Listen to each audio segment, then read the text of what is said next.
future has become less certain following the election and its official result. For them, that ballot turned out not to be about creating a new Nigeria, but about strengthening the ruling APC party's grip on power. Well, expectedly, the APC loudly disagrees with that assessment, insisting that the Labour Party's crushed democratic hopes did not come about because of anyone being rigged out, but because Labour and the rest of the opposition are sore losers. And so the competing political sides are preparing to do battle in the courtroom. But with the outcome still very much in question, who will prove their case and light this country's path to democratic glory?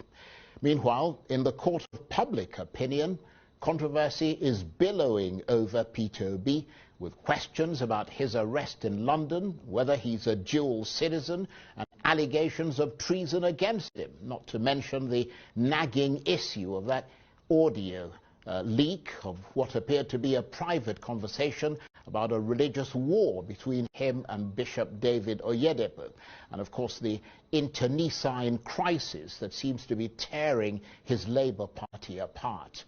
Amid that explosion of multi-layered controversy, his aides have been scrambling to provide answers, and certainly these are seismic questions that need answers. But answers that should come from the man in the eye of the storm himself.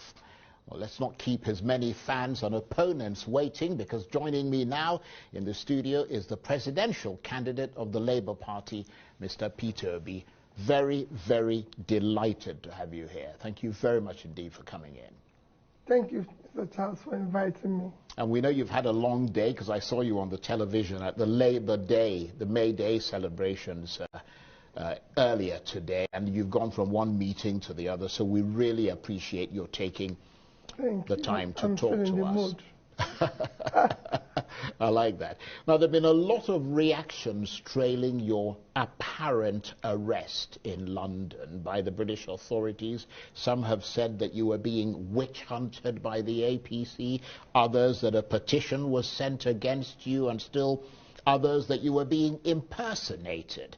Can you tell us the circumstances of your purported apprehension in London and what has happened subsequently, and sort of clear the air on that? Did you commit an offence for which you were being stopped? Thank you, Charles. One is, I was never arrested.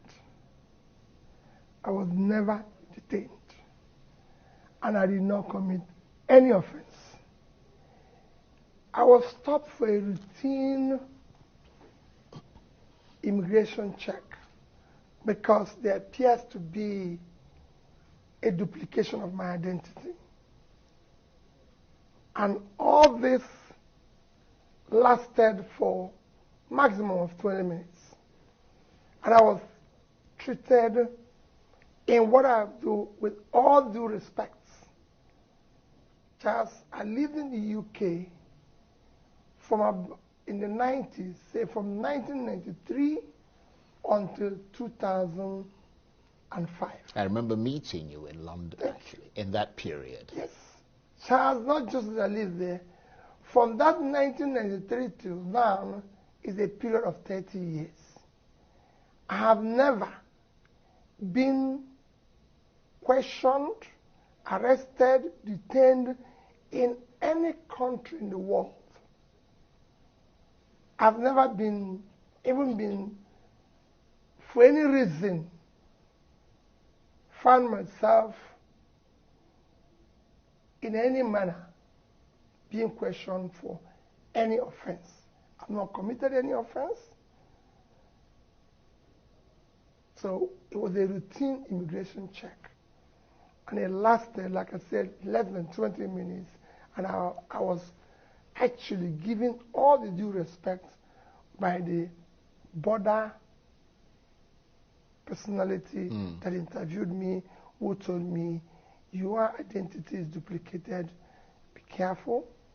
And actually had to walk me through what I can call the VIP process and everything.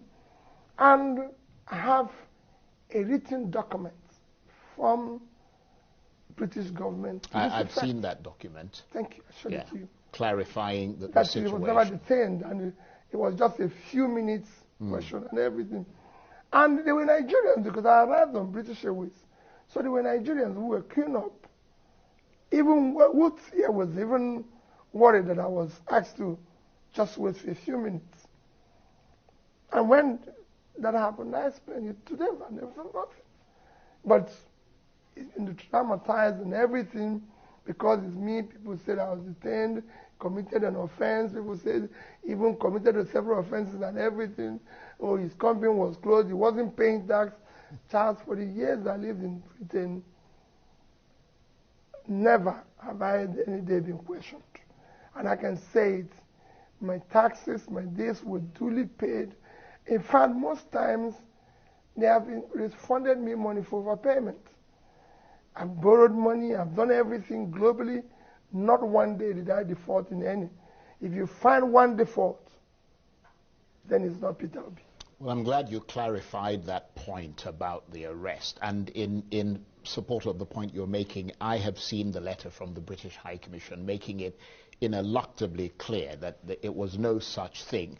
Nevertheless, as you said, there was a huge hullabaloo about that in Nigeria. I mean, was that a humiliation for you, or at the very least embarrassing that all this was being talked about you, and I mean, even the people who follow you were disappointed. Charles, I would have made comment on it earlier, but these things happened during the what I call holy month, where for me as a Christian, it was a fasting period and period of the Ramadan. And I felt it is not time to make comments.